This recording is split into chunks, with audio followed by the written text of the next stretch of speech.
నమస్తే, welcome to whistle. ప్రపంచ ఆర్థిక వ్యవస్థలో ఒక భారీ మార్పు ప్రారంభమవుతుందా?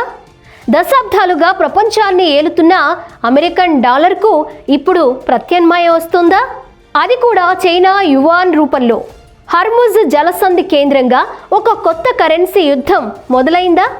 ప్రస్తుతం ప్రపంచ వాణిజ్యంలో 80% వరకు లావాదేవీలు అమెరికన్ డాలర్లోనే జరుగుతున్నాయి. ప్రత్యేకంగా చమురు వ్యాపారం అంటే పెట్రో డాలర్ అనే వ్యవస్థ ప్రపంచాన్ని నియంత్రిస్తోంది. సౌదీ అరేబియా నుండి యూరప్ వరకు డాలర్ లేకుండా చమురు కొనడం అసాధ్యం. ఇప్పుడు మనం మాట్లాడుకోవాల్సింది హర్ముజ్ జలసంధి గురించి. ప్రపంచ చమురు సరఫరాలో దాదాపు 20% ఈ సన్నని మార్గం గుండా వెళుతుంది.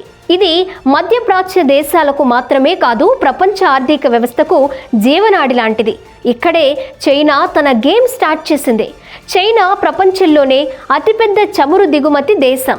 ఇప్పుడు అది తన చమురు కొనుగోళ్లను డాలర్లో కాకుండా యువాన్లో చేయాలని ప్రయత్నిస్తోంది.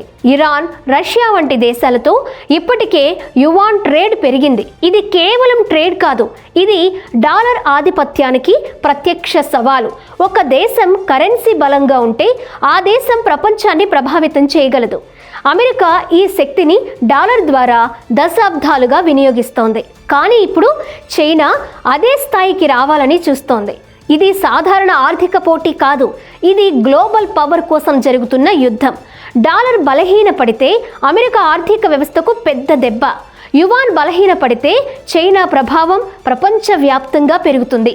అంతర్జాతీయ ట్రేడ్ కొత్త దిశలో సాగుతుంది. మొత్తానికి ఇది కేవలం కరెన్సీల మధ్య పోటీ కాదు, ఇది ప్రపంచ శక్తి సమీకరణలను మార్చే పోరాటం.